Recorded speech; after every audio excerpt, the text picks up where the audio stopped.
আমরা সবাই সুখী হতে চাই, কেউ কষ্টে থাকতে চাই না। কারণ মানুষ সুখের কাঙ্গাল, সবাই সুখের প্রত্যাশী।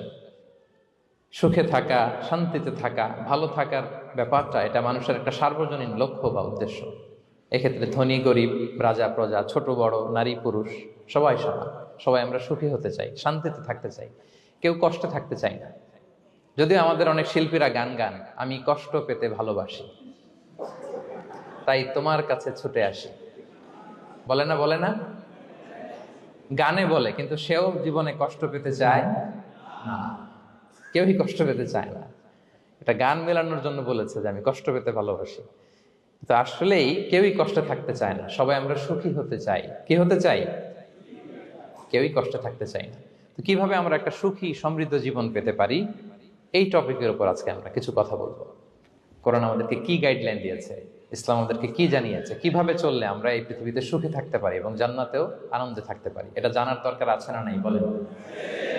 সুখ বিষয়টা এত জরুরি, এত গুরুত্বপূর্ণ যে ইউনাইটেড নেশনের জেনারেল অ্যাসেম্বলি প্রতি বছর মার্চের 20 তারিখে দ্য ইন্টারন্যাশনাল হ্যাপিনেস ডে হিসেবে ঘোষণা করেছে, মানে আন্তর্জাতিক সুখ দিবস। কি দিবস? আন্তর্জাতিক সুখ দিবস হিসেবে ঘোষণা করেছে।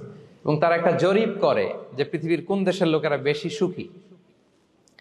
তো সে জরিপে বিশ্বের সবচেয়ে সুখী দেশের তালিকায় টানা কয়েকবার যে দেশটায় নাম উঠে এসেছে সেটা হচ্ছে ফিনল্যান্ড। নাম শুনেছেন? এটা হচ্ছে নর্দার্ন ইউরোপের একটা দেশ, স্ক্যান্ডিনেভিয়ান কান্ট্রিজের একটা, ফিনল্যান্ড। সে জরিপে উঠে এসেছে যে ফিনল্যান্ডের লোকেরা নাকি বেশি সুখী। তো আজকে আমরা দেখবো কারণ কি, তাদের তো সুখের কারণ, এটা আমরা খুঁজে দেখবার চেষ্টা করব।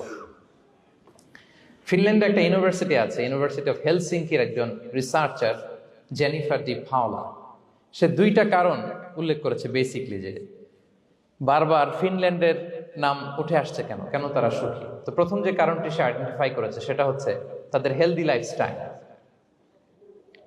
তারা হেলদি লাইফস্টাইলে অভ্যস্ত, প্রকৃতির সাথে তাদের নিবিড় একটা সান্নিধ্য আছে, এবং সেই সাথে স্বাস্থ্যসম্মত তাদের কর্মজীবন। হেলদি লাইফস্টাইলের কারণে তারা হ্যাপি।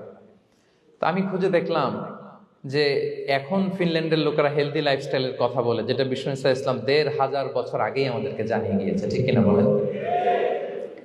আপনি যদি বিষ্ণু ইসলামের বায়োগ্রাফি একটু চেক করেন, দেখবেন যে কতটা অর্গানিক লাইফ বিষ্ণু ইসলাম লিড করেছেন। প্রকৃতির সাথে বিষ্ণু ইসলামের সম্পর্ক যে কতটা নিবিড় ছিল, আপনি শুনলে অবাক হবেন। ওনার শৈশবের দিকে যদি আমরা তাকাই, আমরা দেখবো যে তিনি মক্কায় জন্মেছেন ঠিকই, কিন্তু মক্কায় বড় হননি, বড় হয়েছেন বনু সাদে।